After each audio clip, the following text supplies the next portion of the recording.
بسم الله الرحمن الرحيم. سؤال رقم 1. هي الخلايا الجلبانية التي تحول الطاقة الكيميائية إلى كهربية ولا تحدث العكس كل ما يمال ريات معدن بتكون دال.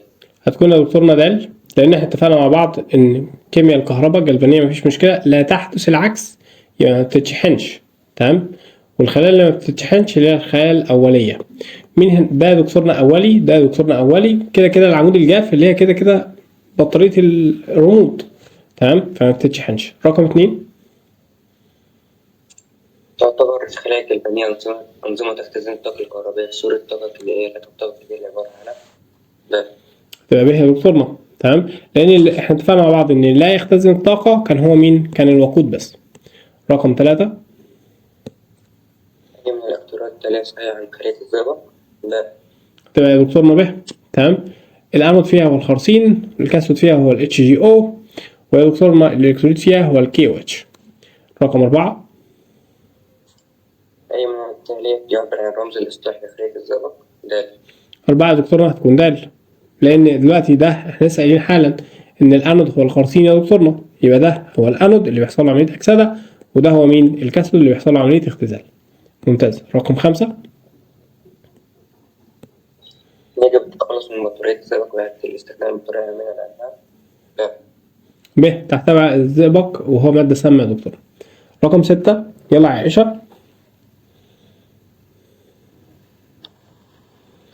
تعتبر خلية الزئبق من الخلايا الجلبانية الأولية لأنها هتبقى دال.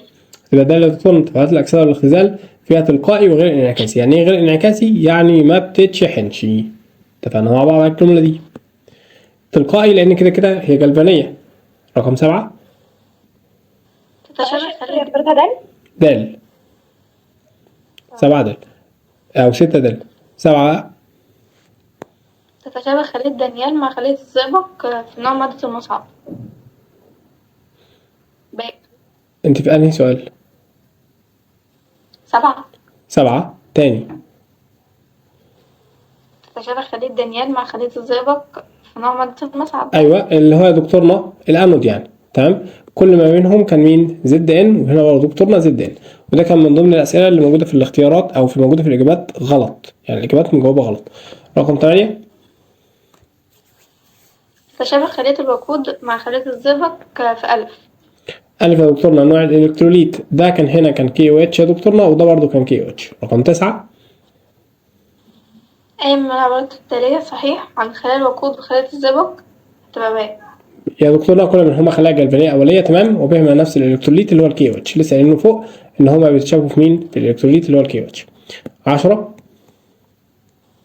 في خلية الوقود فإن هيدروجين مجموعة الهيدروكسيد أثناء تشغيل الخلية تبقى جيم. هتبقى جيم.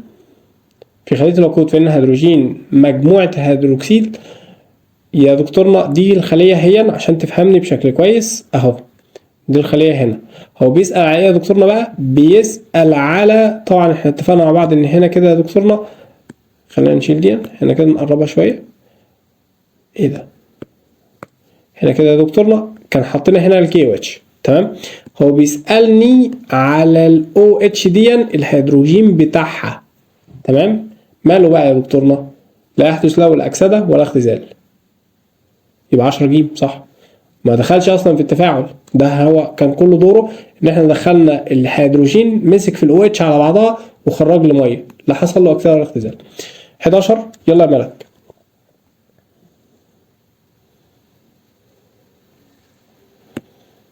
ملك 11. تمام. هتبقى مثلا ألف. 11 يا دكتورنا هتبقى الف. انتقال ايونات الهيدروكسيد نحو الانود. تمام. لان كده كده الايونات رايحه ناحيه الانود في كل الاحوال. تمام. احنا اتفقنا يا دكتورنا ان الالكترونات من الانود للكاثود، لكن الايونات من الكاثود للانود. 12.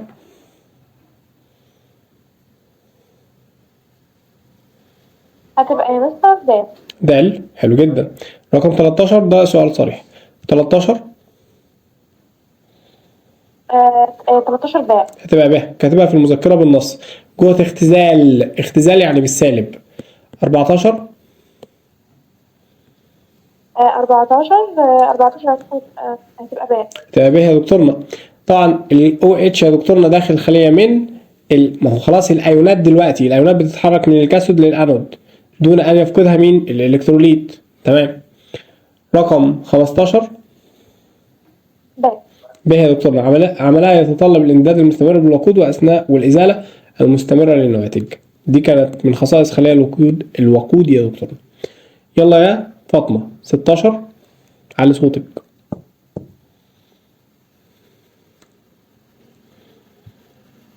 هتبقى د.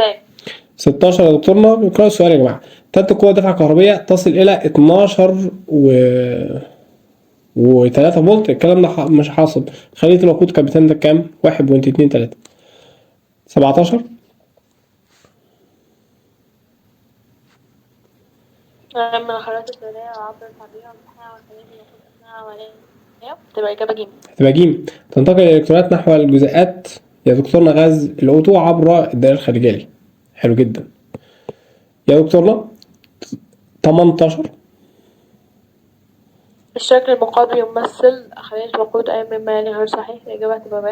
هتبقى ب. وركز ترجمها صح. الإلكترونات ماشية كده، يبقى هو مدخل من هنا الهيدروجين ومدخل من هنا الأكسجين. لازم تترجمها لأن الأيونات أو الإلكترونات كانت ماشية في الاتجاه ده. طب مين اللي قال لك يا دكتور؟ أهو هو اللي قال لي، أنا ما جبتش حاجة من عندي أهو. تمام. يبقى الإلكتروليت المستخدم في الخلية تزداد درجة تأينهم بالتخفيف. ما حصلش لأن إحنا دلوقتي كنا بنشيل ال OH يا دكتورنا على هيئة مية وبنرجع نرجعه تاني يا دكتورنا OH بالشكل اللطيف ده. 19 خلية الزئبق وخلية الوقود أي مما يعد صحيحا ج. هتبقى ج. أيونات الأكسجين في خلية الزئبق لا يحدث لها لا أكسدة ولا اختزال. تمام. حلو. ما حصلش لها أي حاجة. اللي حصل في الزئبق كان ال HG، واللي حصل في الوقود كان مين يا دكتورنا؟ كان لا خلاص كان حصل في الوقود اختزال، لكن هو دلوقتي بيتكلم على الزئبق بس. 20 أي معاملات الذرية تنطبق بشكل صحيح على كل من خلية الزئبق وخلية الوقود. هتبقى ج برضه. تبقى ج. تنتقل الإلكترونات من العامل المختزل إلى الكاثود دكتورنا نتيجة مين؟ التيار الكهربي. ممتاز. 21 يا مروان. أثناء تفريغ المركب الرصاصي هتكون د. 21 يا دكتورنا هتكون ب. تتعكس ذرات الرصاص وكل تركيز. خلي بالك دلوقتي التفريغ معناها مين؟ إن البي بي زائد البي بي O2 زائد يا دكتورنا الأربعة الهيدروجين بالشكل اللطيف دون، زائد مين؟ زائد الاثنين SO4 سالب الاثنين هيروح ويرجع يدينا مين؟ يدينا يا دكتورنا البي بي SO4 زائد مين؟ زائد المية بالمنظر اللطيف ده. تمام؟ يا دكتورنا بكل البساطة بقى اللي هتحصل في الدنيا ايه اللي حصل؟ الرصاص كان 0 اتحول ل4 يا دكتورنا. بعد كده ايه اللي يحصل؟ الحمض رايح الناحية دي. ما احنا دلوقتي في التفريغ بس. تمام؟ يعني التفاعل الانعكاسي مش ماشي. خلاص؟ اوكي. 22 عند شحن بطارية السيارة المركب الرصاصي د. د. كبريتات الرصاص يا دكتورنا 2 التي تتكون في عملية التفريغ تتحول إلى رصاص وبي بي O2. صح يا دكتورنا؟ ما دلوقتي الشحن كان مين؟ كان الاثنين. هنكتب تفاعل الشحن الاثنين بي بي SO4 يا دكتورنا زائد الاثنين H2O هيروح يتحول لمين؟ هيتحول لبي بي زائد البي بي O2 زائد الأربعة الهيدروجين موجب زائد الاثنين SO4 يا دكتورنا بالمنظر الجميل ده. 3 تبقى الإجابة د يا دكتورنا. 23 أي من الاختيارات التي تعبر تعبيرا صحيحا عن خلية الرصاص الحمضية ج. بالمناسبة خلية الرصاص جت في 4 امتحانات. يعني احنا عندنا 8 امتحانات دور أول وتاني 8 امتحانات. جت في 4 خلية رصاص بجد. جت 4 يعني في 4 امتحانات. 24 توضع مكونات بطارية السيارة في وعاء من؟ ألف. ألف يا دكتورنا البوليسترين عشان ما يتأثرش بالأحماض. 25 عند شحن بطارية السيارة أي مما يلي صحيح ج. ج يا دكتورنا قيمة البي اتش للحمض هتزيد. ليه؟ لأن احنا دلوقتي بنتكلم على إن يا دكتورنا شحن بطارية الرصاص. يبقى دلوقتي الشحن كان البي بي SO4 زائد يا دكتورنا الاثنين H2O بالمنظر اللطيف دون هيروح الناحية التانية في الشحن هيتحول لبي بي زائد مين يا دكتورنا؟ زائد البي بي O2 زائد الأربعة هيدروجين موجب زائد ال SO4 سالب الاتنين. يا دكتورنا ده كان الحمض، فاحنا دلوقتي رايحين له، يبقى الحمض ماله؟ الحمض يا دكتورنا بيزداد، يبقى البي اتش بتقل لأن الحمضية عمالة بتزيد. يلا عائشة 26. أي ممالي يعتبر صحيح عند تفريغ شحنة المركب الرصاصي؟ هتبقى ج. 26 يا دكتورنا هتبقى ج. يقل كثافة الإلكتروليت المستخدم. حلو جدا. 27 في بطارية الرصاص الحمضية ما قيمة E الارتفاع التالي؟ هتبقى ج. هنا يا دكتورنا بيتكلم على خلية واحدة، أدام خلية واحدة تمام، وده مش تفاعل كامل كمان، يبقى هي أقل من كام؟ أقل من 2 يا دكتورنا. تمام، يبقى 27 هتبقى الإجابة ج. تمام، لأن ده تفاعل مين؟ ده تفاعل شحن. حلو. تاني، بطارية الرصاص ده تفاعل شحن يا دكتورنا، يبقى البطارية فاضية هنروح نشحنها. تمام، يبقى لازم نختار رقم قليل عشان نشحنها. 28 يتم التعرف على حالة بطارية الرصاص الحمضية عن طريق قياس كثافة محلول الحمض. الكثافة يا دكتورنا. تمام. 29 عند توصيل بطارية السيارة المركب الرصاصي بمصدر التيار الكهربي لشحنها فإنها ج. ج يا دكتورنا يحدث لكبريتات الرصاص 2 أكسدة واختزال. ممتاز يا دكتورنا. ما هو ركز دلوقتي، احنا اتفقنا مع بعض يا دكتورنا، هو بيقول لي عند توصيلها بمصدر تيار كهربي يبقى نشحن، يبقى نفس التفاعل اللي احنا عمالين نقوله يا دكتورنا، ان البي بي SO4 هيروح يتفاعل مع الاثنين H2O يا دكتورنا في الشحن بالمنظر دون، فيتحول لمين؟ للبي بي زائد البي بي O2 يا دكتورنا زائد الاثنين SO4 سالب الاثنين زائد مين؟ الأربعة اتش موجب يا دكتورنا بالشكل اللطيف ده. تمام، يبقى دلوقتي الراجل ده كان موجب 2، مرة اتحول لصفر ومرة اتحول لكام؟ ل4، من صفر اتحول ل4. 30 عند غلق الدائرة الخارجية في المركب الرصاصي تفريغ الشحنة الكهربية هتبقى ج. أباء 30 يا دكتورنا هتبقى الإجابة ب. بيختزل البي بي O2 ويقل تركيز الحمض. تمام، برضو احنا ايه؟ تفريغ بقى، يبقى هنعكس. خلاص، يبقى يا دكتورنا نروح نقول له ان البي بي لازم تكون حافظ المعادلة، يعني زي اسمك بي بي زائد البي بي O2 يا دكتورنا زائد الأربعة اتش الموجب زائد الاثنين SO4 سالب الاثنين، هتروح الناحية التانية يا دكتورنا فيدينا مين؟ البي بي SO4 زائد مين؟ زائد الاثنين H2O يا دكتورنا بالمنظر اللطيف ده. تمام، ايه اللي بيحصل؟ بيختزل الكاثود ويقل تركيز الحمض. ما هو الحمض دلوقتي رايح الناحية دي، وده كان موجب 4 اتحول لكام؟ لموجب 2 فاختزلناه، وده هو الكاثود. 31 يلا يا ملك.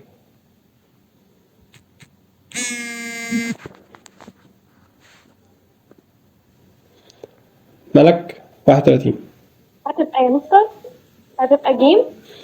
31 جت في الامتحان قبل كده. تمام، فهتبقى ج. تقل قيمة البي او اتش.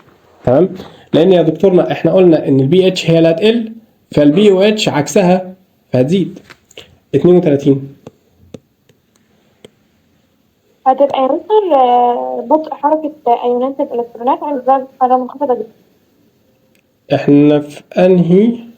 احنا في 32 يا ملك. يا ملك هتبقى يتغير عدد تأكسد. 32 يا دكتورنا يتغير عدد تأكسد مادة الكاثود من كام؟ من 4 ل 2. رمز اصطلاحي كان بي بي يتحول لبي بي يا دكتورنا، قنطرة ملحية بي بي تتحول لبي بي يا دكتورنا، كان صفر موجب 2 تحولت لموجب 4 تحولت لموجب 2، يبقى ده كانت كام؟ من 4 ل 2 لأن ده هو الكاثود. 33 ارتفاع كثافة الحمض. ارتفاع كثافة الحمض. تمام، لأن دلوقتي يا دكتورنا لنفاذ الشحن أو الضعف فيما عدا لو هو أصلا مرتفع. تمام، هو دلوقتي ده برضو محتاجة تتشحن، لأن دلوقتي احنا قلنا إن هي كانت هتبقى أقل من 1 بكام؟ 0.2، ودلوقتي دي تفريغ نفاذ الشحنة، خلاص الخلية ضعيفة. 34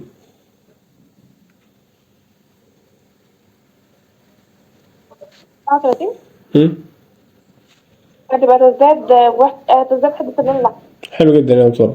بيقول لي دلوقتي خلي بالك ان قطرات من الفينولفسالين في الوسط الحامضي بيكون لونه احمر، ركز في المعلومة دي في الباب التاني اللي بيطلع لنا في أحلامنا. تمام يا دكتورنا؟ دلوقتي احنا البطارية كانت كثافتها قد كده، يبقى هي فاضية، تم توصيل قطب البطارية بمصدر خارجي، يبقى هتتشحن. تمام، يبقى هتتشحن يا دكتورنا، يبقى الحمض ماله؟ الحمض هيزداد، لان البي بي اس او 4 هيروح يتفاعل مع الاثنين اتش 2 او يا دكتورنا بالمنظر اللطيف ده، فيروح يتحول لمين؟ هيروح يتحول لبي بي زائد البي بي او 2 زائد يا دكتورنا الاربعه هيدروجين موجب زائد الاثنين اس او 4 بالشكل اللطيف ده. طب ما احنا رايحين كده، يبقى الحمض هيزداد. حلو، اوكي. بما ان الحمض هيزداد، يبقى الفينولفثالين هو كمان هيزداد. 35 ده 35 اثناء عملها كخلايا جلفانيه يبقى تفريغ، يبقى ده على طول. 36 يلا يا فاطمه.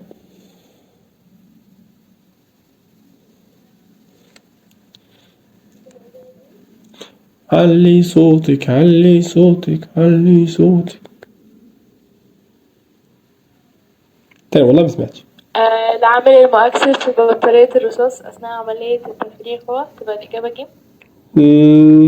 خلي بالك العامل المؤكسد لازم يكون دايما في المتفاعلات. تمام، واحنا في التفريغ دلوقتي يا دكتورنا التفريغ كان البي بي، هيبقى د. ايوه هيبقى د. تمام، 36 د، لانه هيتحول من موجب واحد. تعالى نتاكد من العامل المؤكسد في بطاريه الرصاص اثناء عمليه التفريغ يا دكتورنا. البي بي زائد البي بي او 2 زائد يا دكتورنا الاربعه الهيدروجين موجب زائد مين يا دكتورنا؟ زائد الاثنين اس او 4 بالشكل اللطيف دوت. هيروح الناحيه الثانيه يا دكتورنا تتحول لمين؟ الاثنين بي بي اس او 4 زائد الميه يا دكتورنا بالشكل اللطيف ده. تمام، العامل المؤكسد لا ده اللي ازاي؟ العامل المؤكسد يا دكتورنا ده كان صفر، اتحول لموجب الاثنين، يبقى حصل له عمليه اكسده فهو عامل مختزل. وهنا يا دكتورنا كان موجب 4 اتحول ل2، يبقى ده هو العامل المؤكسد، يبقى الف. تمام، 36,000 لان من موجب 4 اتحول لموجب 2 اهو. لو جينا نكتبها بالرمز الاصطلاحي، البي بي هتتحول لبي بي موجب الاثنين، قنطرة ملحية البي بي موجب 4 هتتحول يا دكتورنا لبي بي. ده هو اللي حصل له اختزال، فهو عامل مؤكسد. حلو، رقم 37. في تفاعل الكسود في خليتي الرصاص والزئبق، اختر من الجدول التالي ما يعبر عن التغير الحادث في أعداد التأكسد كل من كاتيونات الرصاص وكاتيونات الزئبق أثناء عملية إنتاج التيار. هتبقى الإجابة ج. تبقى الإجابة ج. تمام، نفس الكلام. ماشي يا دكتورنا، ادي البي بي هيتحول لبي بي موجب الاثنين، قنطرة ملحية بي بي هيتحول لمين يا دكتور؟ موجب 4 طبعا، تحول لبي بي يا دكتورنا موجب الاثنين. فدلوقتي هو بيقول لك اختر في تفاعل الكاثود، يعني الحتة دي بس، فالراجل ده بيقل. لكن يا دكتورنا في ما خلاص، ما الكاثود في كل الاحوال هيقل، لان الزئبق برضو كان زد ان هيتحول لزد ان موجب الاثنين. وهنا يا دكتورنا قنطرة ملحية الاتش جي موجب الاثنين هتتحول لاتش جي صفر، ما هو برضو عدد تأكسد قل. تبقى الإجابة ج. 38. تتشابه خلية الوقود مع مراكم الرصاص في كل منهما، هتبقى الإجابة ج.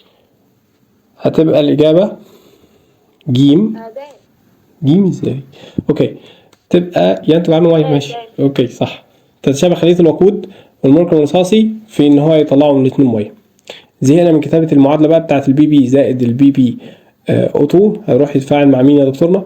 يتفاعل مع الاربعة اتش موجب زائد الاثنين اس او 4 سالب الاثنين، فيروح يدينا مين يا دكتورنا؟ البي بي اس او 4 زائد الميه. ده انتج ميه والتاني برضه هينتج ميه. 39. بطاريات أيونات الليثيوم جميع مما يلي من مميزات خلية أيون الليثيوم ما عدا، هتبقى الإجابة ج. تبقى الإجابة ج. ده أنت عندك قوة دفع كهربية تصل إلى 22 فولت، ما حصلش. الليثيوم كان بتنتج كام؟ 3 فولت بس. 40. جميع مما يلي صحيح بالنسبة لبطارية أيون الليثيوم ما عدا، هتبقى د. تبقى ده يا دكتورنا اتجاه حركة كاتيونات الليثيوم دائما من الكاثود إلى الأنود عند التفريغ والشحن طول الوقت. في الليثيوم قلنا سواء الايونات او الالكترونات ماشيه من الانود للكاثود، في الليثيوم بالذات. احنا حلينا 40 سؤال بالتفصيل التفصيل ورب الكعبه حليناهم بالتفصيل، ولسه ما خلصناش النص ساعه، صح؟ يعني اللي هو ايه، فلو حد اقنعك ان احنا حلينا 40 سؤال، دي من ضمن الكوارث اللي انا بعملها في حياتي، ان هو انت ازاي تحل 40 سؤال في 20 دقيقه مثلا. يلا يا مروان، يلا انا بتفهم غلط. 41. في بطارية أيون ليثيوم تنتقل أيونات ليثيوم خلال LiBF ثابت كما يلي: ألف.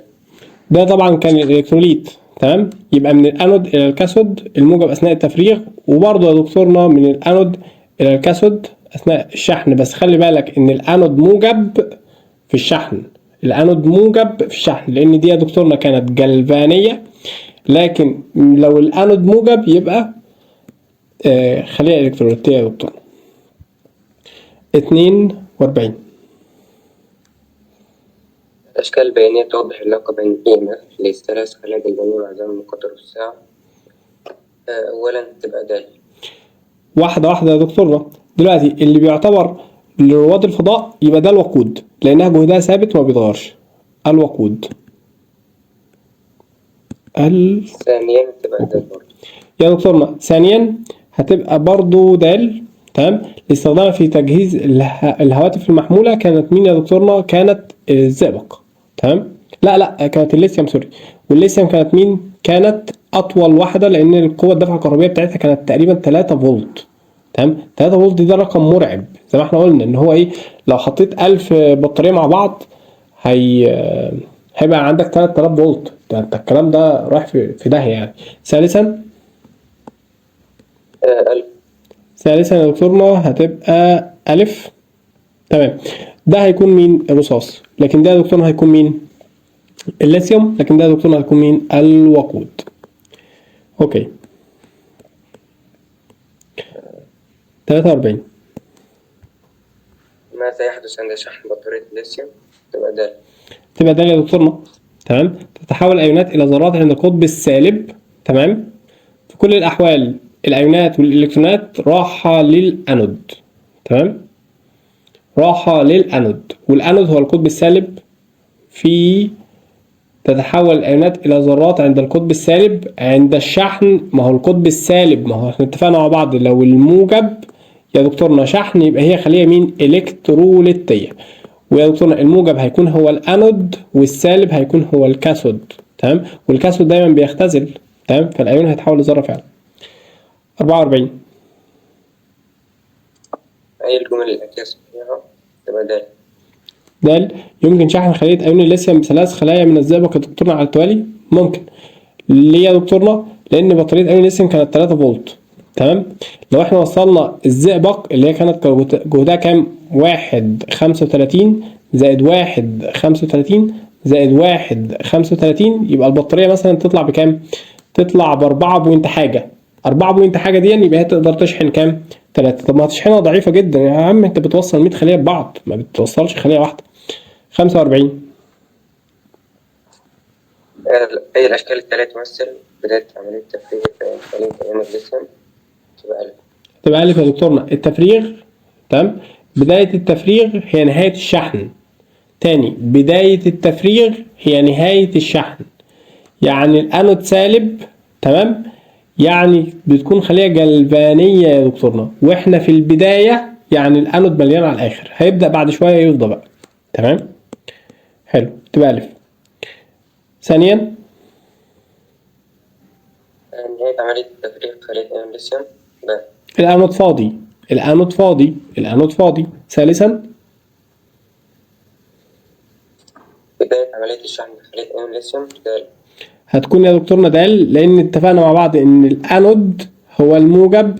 يبقى احنا كده في الالكتروليت، والالكتروليتية هي كانت شحن مين يا دكتورنا؟ عملية شحن، تمام. يبقى الانود مليان لان بداية التفريغ او بداية عملية الشحن احنا عكسنا، يعني الموجب هو الاكتر، لان بداية عملية الشحن هي نهاية عملية التفريغ، ونهاية عملية التفريغ الموجب هو اللي كان مليان. رابعا نهاية عملية الشحن في خلية أيون الليثيوم؟ ج. هتبقى ج يا دكتورنا. خلاص نهاية عملية الشحن الدنيا مليانة خلاص، تمام. يبقى الموجب هو الانود والسالب هو الكاثود، علشان احنا خلية الكتروليتية شحن يا دكتور. 36 يا عائشة. مستر طب معلش سؤال، هم. في عملية الشحن خلية عين الليثيوم بتكون خلية إلكتروليتية؟ عملية الشحن خلية الكتروليتية طول الوقت، تمام. سواء في اسمها ايه، في الرصاص او في الليثيوم، تمام. تمام. 46 يا عائشة. الشكل التالي يوضح بطارية أيون الليثيوم أثناء عملية ما إدرسه زيادة أي من ما يعتبر غير صحيح. تبقى 46 هتبقى ألف يا دكتورنا. حركة أيونات الليثيوم داخل الخلية خلال هذه العملية تكون من الإكس إلى الواي. طب احنا عايزين نعرف ده مصدر تيار كهربي، يبقى ده شحن، لازم تركز. يبقى ده هو الموجب يعني أنود، وده السالب يبقى الكاثود يا دكتورنا، لأن ده عملية شحن. يبقى دي خلية مين؟ إلكتروليتية. كده كده الأيونات بتتحرك سواء في الشحن أو في التفريغ منين؟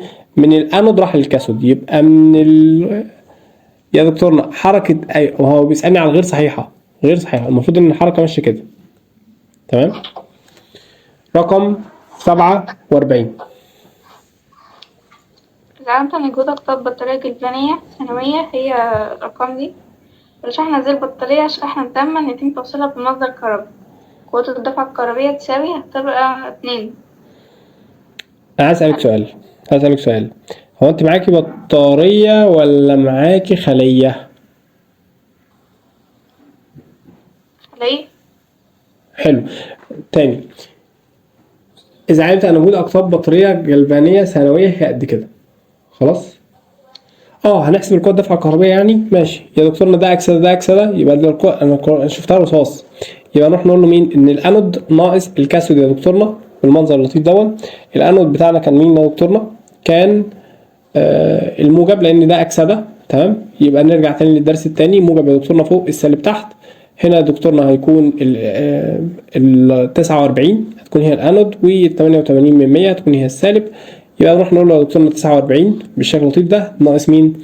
ناقص سالب 88 من 100 بالشكل اللطيف ده. فطلعت بكام؟ طلعت بكام يا ولاد؟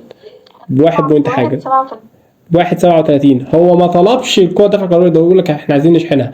وده سؤال انا افتكرت السؤال ده سؤال جه في 2022 بجد.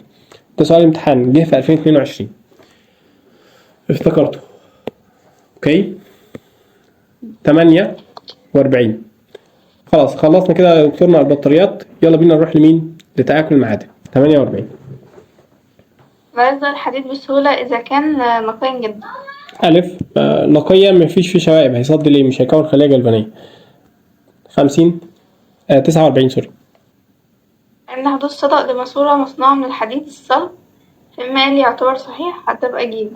49 يا دكتورنا هتبقى ج. الكربون يقوم بدور العامل أو يقوم بدور الكاثود طول الوقت، تمام. الحديد هو الأنود لأن الحديد هيصدي، تمام. أهو قالك صدأ يبقى الحديد هو اللي اتاكل. 50. ملامسة الحديد لقطعة من الخرسين تحمل حديد من الصدأ بسبب هتبقى ج. هتبقى ج يا دكتورنا. تغذية الحديد بالإلكترونات، تمام، باستمرار. يبقى الحديد دلوقتي هو الكاثود، والخرسين هو مين؟ هو الأنود، تمام. ودي النوع الحماية أنودية طبعا. 51.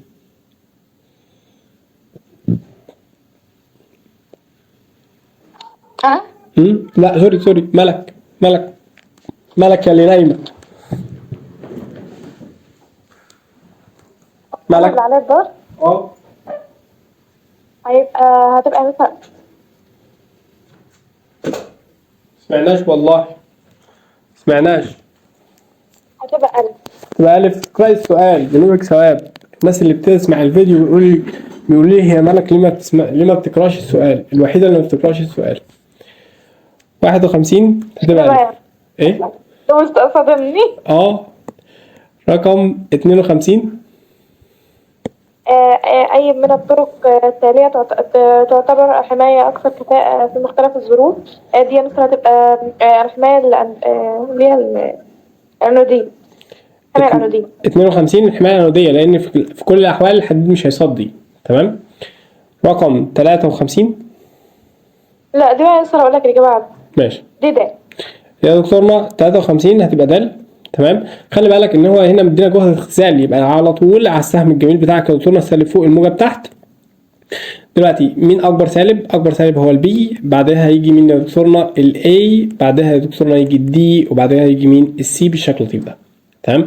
اي عنصر من العناصر السابقه يمكن استخدامه كعنصر مضحي، ما فيش غير البي، هو البي اكتر واحد ممكن يضحي بحياته عشان خاطرنا. 54.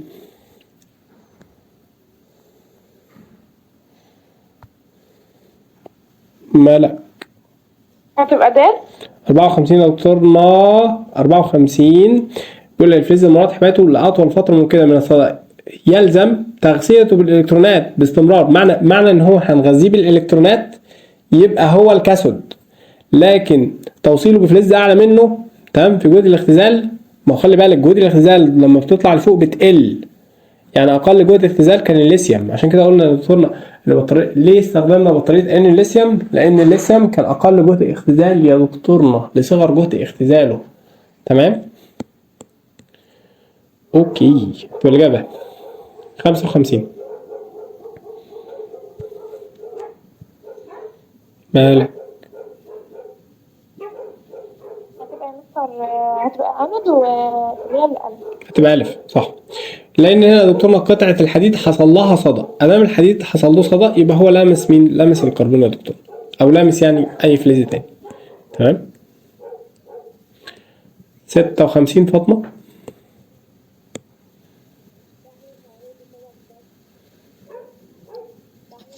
الصدأ بشكل أسرع عند احتواء الماء المسبب للصدأ على الإجابة دي. 56 ده ضعيف. تمام. دي ايونات ضعيفة، ودي برضو ايونات ضعيفة، وده راصب في الباب التاني، لكن ده الوحيد اللي هو عنده ايونات اصلا، لان ده مركب ايوني بيتفكك في الماء. تمام. اللي هو ملح الطعام هو الوحيد اللي ممكن يدوب بسهولة. 57 تم توصيل أبراج الكهرباء المصنوعة من حديد بمعدن آخر عن طريق سلك خارجي، ولوحة وزع حدوث صدى لأبراج الكهرباء في حين أن المعدن لم يصدأ، أو هذا يعني أن تبقى الإجابة ألف. يبقى الإجابة ألف. برج الكهرباء يستقبل إلكترونات من المعدن الإلكتروني. ممتاز. معنى كده إن إيه؟ إن البرج هو اللي ما صداش. تمام. فلوحة حدوث صدأ لأبراج الحديد في حين أن المعدن لم يصدأ، يبقى برج الكهرباء بيستقبل الإلكترونات. استني معلش مش عارف، حاسس إن أنا مش حاسس الإجابة دي مش مظبوطة. تم توصيل أبراج الكهرباء المصنوعة من الحديد بمعدن آخر عن طريق سلك خارجي في لوحة حدوث صدى الأبراج. ده صدى، يبقى ده هو الأنود وده هو الكاثود. تمام. في حين أن المعدن لم يصدأ، يبقى احنا الإلكترونات ماشية كده، يبقى برج الكهرباء بيستقبل الإلكترونات؟ لأ مش بيستقبل، ده هو خارج من عند الإلكترونات. المعدن يستقبل الإلكترونات كده، المعدن هو اللي صد، هو اللي ما صداش، يعني المعدن هو الكاثود. ده الإجابة. تمام. اوكي 58 اول واحدة تقول اوكي صح بطريقتي. شكرا يا فاطمة. 58 أنا على فكرة بحب أقول أوكي أوي. اوكي ده اللي هي طريقتي. بدأ أعمل بناء 4 أنابيب حديدية مطلية بمواد مختلفة كما هو موضح في الجدول التالي. إذا تم خدش الأنابيب الأربعة في نفس الوقت فإن عملية الصدأ تبدأ أولا في الأنبوبين. هتبقى الإجابة ده اللي يا دكتورنا التاني والتالت. تمام. طبعا هنا بنتكلم على انك لازم تكون مركز شوية في فكرة سلسلة النشاط الكيميائي. يعني الزد ان بيكون بعده مثلا الكروم، بيكون بعده مثلا دكتورنا النحاس، واخر حاجة مثلا القصدير، وهكذا. تمام. اوكي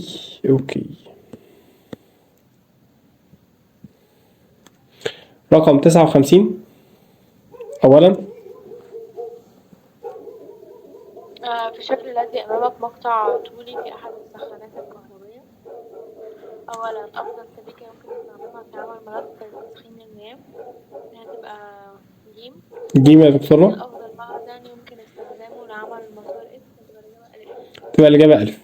خلي بالك على معلومة مهمة جدا، النيكل مع الكروم أصلا كانوا بيستخدموا في ملفات التسخين في الباب الأول، تمام؟ حتى لو تم تسخينها لدرجة الإحمرار. يبقى ركز في الجملة دي، تمام؟ يبقى ده سؤال كان جاي من الباب الأول. 60.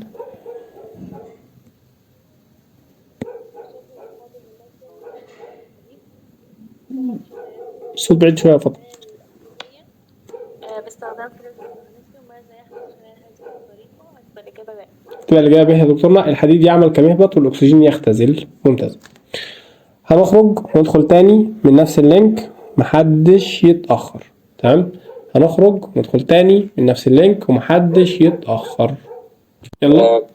61. يمكن حماية سطح الحديد من الصدى عن طريق تغطية الطبقة الأكسين، بينما لا يمكن حدوث العكس سواء ذلك أم جيم.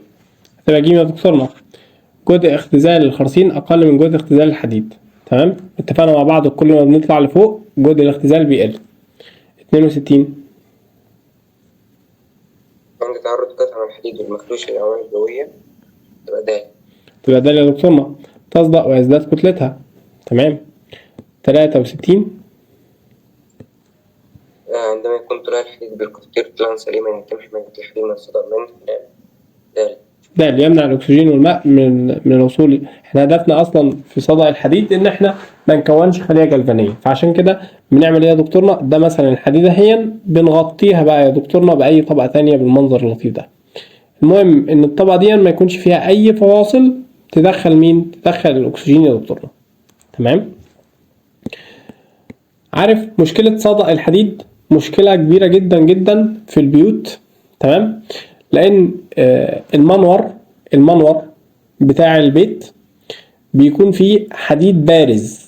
الحديد البارز ده بيكون ملامس للحديد بتاع سقف البيت، فلو الحديد اللي بره صدى هيخلي الحديد اللي جوه المسلح نفسه يصدي، فدي أزمة كبيرة جدا. عشان كده لازم تطلي الحديد اللي في المنور، تمام؟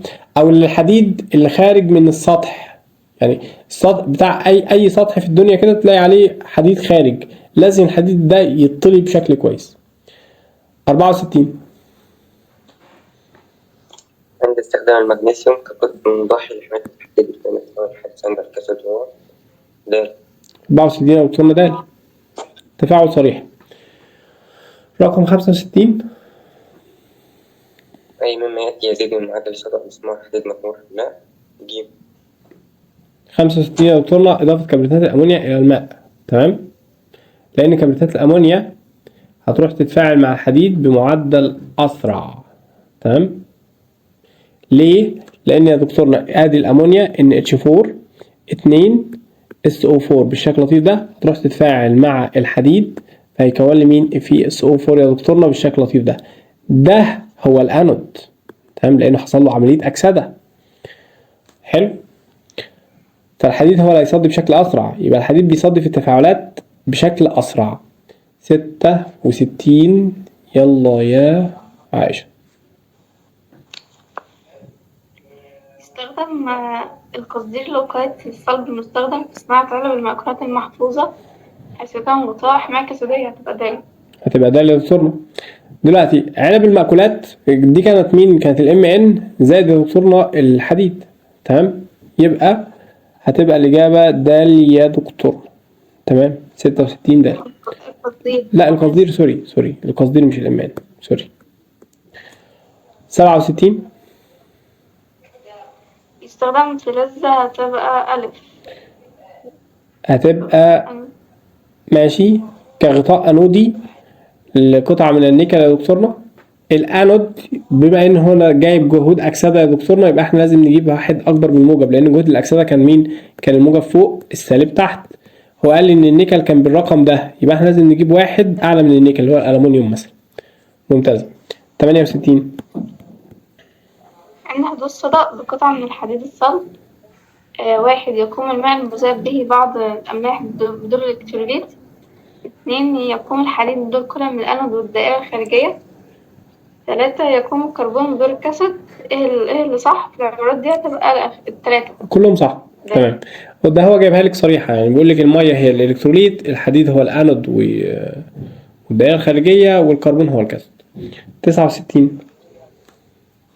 الفلز الذي يتأكل في عمليات تأكل الفلزات يكون بدور عامل مختزل. حلو جدا. ليه يا دكتورنا؟ لأنه هيحصل له عملية مين؟ هيحصل له عملية أكسدة، والأكسدة احنا أصلا من أول حتة في الباب قلنا إن الأكسدة القطب بيقل، الأكسدة القطب بيقل، الأكسدة القطب بيقل. 70. أي من العبارات التالية صواب عن الكربون الموجود في الحديد الصلب؟ هتبقى جيم. جيم يقوم بدور الكاثود ويسبب تآكل الحديد. ممتاز. 71. يلا يا ملك. ألف. تبقى ألف. الناس هتشتمك. يمكن حماية قطعة من الحديد بالتآكل عن طريق مين؟ جعلها كاثود يا دكتور. تمام؟ يمكن حماية، احنا هنحميها. فدايما اللي ما ايه؟ قبل ما تفتح المايك بتكون قافلاه. مين؟ أنا. ما انا بقول لك اللي هو ولا انت بقرأ السؤال. ولا بتعملي حاجه، انت بتقفلي المايك قبل ما تفتحيه يا دكتور. مش عارف ليه. اقعدي معانا كده، اقعدي معانا، خليكي كده، اقعدي معانا. يبقى دايما الكاثود ما بيتاكلش. 72. ممكن بس يا مستر يكون حد جنبي وبيقعدوا يصوتوا أول ما يشوفوا المايك مفتوح. ماشي. 72. هتبقى هتبقى ألف. أعرفهم دول، كانوا بيعملوها معايا زمان. تمام. تبقى ألف يا دكتورنا. الإلكتروليت الذي يقوم أو يؤدي إلى تآكل المعادن بسرعة هو الأكبر والأقوى. مين الأقوى هنا دلوقتي؟ البلطجي بتاعنا. تمام. بلطجي الكيمياء كلها يا دكتورنا. ماشي يلا. 73. هتبقى مستر بان. 73 هتبقى الإجابة به يا دكتورنا. سحب الإلكترونات من الA أو من البي إلى الA وتمثل الحماية الأنودية. بص، لحماية العنصر A أهو اللي جوه A بالعنصر B، يبقى يا دكتورنا البي هيبقى هو اللي بره، ده البي أهو. تمام. يبقى ده هو البي. تمام. يبقى ده هو الأنود وده هو الكاثود، ويا دكتورنا ده حماية أنودية. ماشي. 74.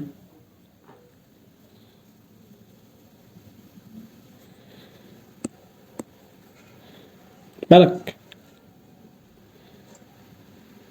كام؟ لا يمكن إعادة شحنها ولا استهلاكها يا دكتورنا. تمام. لأن الصدأ خلاص، هو الصدأ مش عملية انعكاسية، هي الصدأ هو صدى باظ، عشان كده قلنا إن ربع إنتاج العالم سنويا بيبوظ. 75. جيم. 75 يا دكتورنا هتكون الإجابة جيم. ممتازة. إذا علمت أن جهد تأكسد الإكس قد كده فإن العنصر الذي يمكن استخدامه كحماية كاثودية، يبقى إحنا محتاجين جهد اختزال أقل. تمام؟ حلو. ماشي. لأن كده في كل الأحوال أصلا لو أنت حولت جهد الاختزال ده لجهد أكسدة يبقى كام؟ موجب 0.136 يا دكتورنا. تمام؟ فدلوقتي بكل البساطة لو أنت جيت تعملها آدي يا دكتورنا الموجب فوق والسالب تحت، لأن دلوقتي أكسدة يبقى الإكس فوق ويا دكتورنا الجيم تحت. تمام. دي كده حماية كاثودية. 76. يلا يا فاطمة.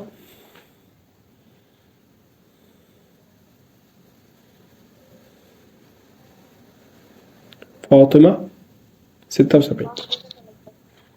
قطعة من عنصر X تم تغطيتها بطبقة من عنصر Y، فإذا علمت أن جهد الاختزال القياسي لعنصر X رقم وجهد الاختزال القياسي لعنصر Y رقم، فأي مما يلي يعبر عن هذه العملية تعبيرا صحيحا؟ هتبقى الإجابة باء. تبقى الإجابة هي يا دكتورنا حماية أنودية، ويحدث يحدث اختزال للأكسجين الهواء الرطب. تمام. هو دلوقتي مدينا جهد الاختزال، خلاص يا جماعة جهد الاختزال يبقى السالب فوق الموجب تحت بالمنظر اللطيف ده. دلوقتي الاختزال كان مين يا دكتورنا؟ أعلى قيمة سالب هتكون الواي، وأعلى قيمة موجب هتكون مين؟ الإكس. تمام. بص، الإكس تم تغطيتها بالواي يبقى حماية أنودية، خلاص خلصت. تم الأنود فوق. 77. A B C D E 5 خلايا جلفانية تم دراستها في منهجك، أي الخيارات التالية عبر عن الخلايا السابقة؟ تبقى الإجابة ألف. تبقى الإجابة ألف يا دكتورنا. خلية أولية مغلقة تمام، ممكن تكون الجافة مثلا. تمام، خلية أولية مفتوحة كانت مين؟ كانت أو برضه ممكن الجافة أو الزئبق، ممكن نبقى الاتنين يا دكتورنا. خلايا أولية مفتوحة كانت الوقود. ثانوية غير جافة كانت مين يا دكتورنا؟ كانت الليثيوم. جافة لا غير جافة يعني مائية يعني رصاص، لكن الليثيوم كانت احنا كنا بنسميها بطارية أيون الليثيوم الجافة، يبقى ده الليثيوم. خلي الدانيال يا دكتورنا ماشي خلاص. خلية التي نفس مادة الأنود. تمام، كان مين يا دكتورنا؟ كان الزئبق وكان دانيال اللي هو زد ان. الخلايا التي لها نفس مادة الإلكتروليت، تمام، اللي هو الكي او اتش يا دكتور. تمام، حلو، يبقى الدي والاي اهم اللي هما الكي او اتش، خلية الوقود والزئبق. حلو. 78 افتراضية اكس واي زد الفلز اكس يستخدم كغطاء انودي لحماية الفلز واي. يعني الفلز واي حل محل زد في محلول زد انتو زد موجب 2. العبارات التالية صحيحة، تبقى الإجابة ألف. تبقى الإجابة ألف، من كتر ما احنا حليناها فيبقى تزد ان على طول. اوكي يا دكتورنا، هو دلوقتي بيقول لك ثلاثة اكس واي، الفلز اكس بيستخدم كغطاء انودي، يبقى الاكس فوق والواي تحت، والفلز واي يقدر يحمي محل زد اهو يا دكتورنا. خلاص خلصت. تمام، يبقى يمكن اختزال ايونات الاكس بصعوبة لان هو اللي فوق في كل الاحوال. تمام. رقم 79 الجدول التالي يمثل 4 جهود اختزال 4 عناصر على الترتيب A B C D. أي العناصر مع العناصر السابقة يمكن استخدامه عنصر مضحي بالنسبة لعنصر آخر؟ د. يبقى ده اللي دكتورنا ممتازة. العنصر المضحي دايما هو الانود، فيضحي بنفسه عشان اولاد، يبقى السالب فوق والموجب تحت بالمنظر اللطيف دون. هنا يا دكتورنا كانت كام؟ كانت الاي او البي الاول، وبعد كده يجي الاي، وبعد كده يجي الدي، وبعد كده اخر حاجه السي يا دكتورنا. اي العناصر الاتيه يمكن استخدامها كقطب مضحي يبقى اللي فوق. تمام، يبقى الاي بالنسبه لبي. خلصنا 79 سؤال، يعني احنا بنتكلم في 80 سؤال في اقل من ساعه. انا طبعا والله لو قعدت اقنع ولي الامر ان انا خلصت 80 سؤال في ساعه انت كروت صح؟ انا حاسس ان انا كروت والله، مع ان حللهم بالتفصيل. اوكي، طب حد عنده مشكله في ال 80 سؤال؟ انجاز صح والله العظيم ده انجاز. كل مره بجد والله فعلا. بضرب الرقم القياسي بتاعي عن المره اللي قبلها. اوكي طيب مستر أنا عندي السؤال 76. ماشي يلا. 76 قول يا باشا. مش المفروض إن الواي هو الأنود والإكس هو الكاثود؟ تعال نشوف. الإكس ده يختفي. دلوقتي هو قال لك جهد اختزال صح؟ يبقى دلوقتي يا دكتورنا السالب فوق الموجب تحت. حلو، يبقى السالب فوق اكبر سالب هو الواي واكبر موجب هو الاكس. قول بقى اللي انت عايز تقوله. واي هو الأنود وإكس هو الكاثود. صح. ليه اخترنا الباء مش ألف؟ تعال نشوف يا دكتورنا. أما يعتبر صحيح عن هذه، هل الحماية الأنودية؟ الحماية الأنودية، يبقى دي غلط ودي غلط. بيحدث اختزال أيونات العنصر إكس ولا يحدث اختزال للأكسجين الهواء؟ ما احنا قلنا إن احنا وقعنا فيها. أنا كنت شايف إن هي صدى الحديد وهي هنا ما كانتش في حديد أصلا، تبقى ألف. صح صح، أنت اللي صاحي صح والله، تبقى ألف والله صح، ألف صح، لأن اللي تحت هو أيونات الإكس، أيونات الإكس، أيونات العنصر إكس يحدث اختزال لأيونات. صح والله صح، ألف صح. طب هي ليه بس مش هتنفع ب؟ دلوقتي الأكسجين بتاع الهواء هو الإلكتروليت، لا هيحصل له أكسدة ولا هيحصل له اختزال، ده إلكتروليت. تمام، أنا كنت شايفها صدى الحديد، يعني حتة حديد مرمية في الشارع، أنا فكرت فيها كده. أوكي خلاص. هل حد عنده أي سؤال؟